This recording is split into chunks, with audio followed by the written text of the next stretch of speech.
Ти да видиш сега какво става тук. Много интересна работа. Винаги съм се питал как примерно такова място с главна улица, в село Крапчене, почваме главна улица.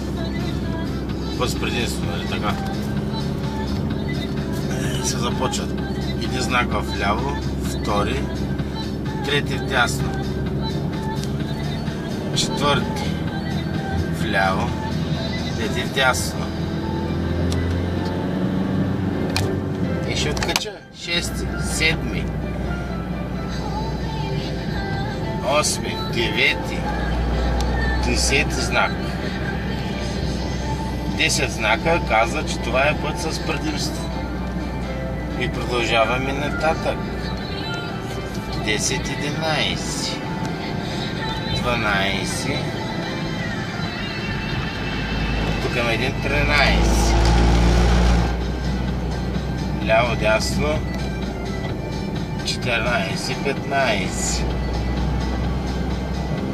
16, 17 ляво, 18, 19 ляво, 20 ляво,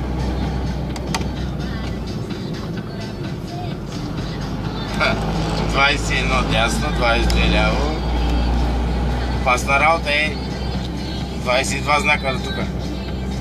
23, 24. Сериозен път тук. 24, 25. Там има 26.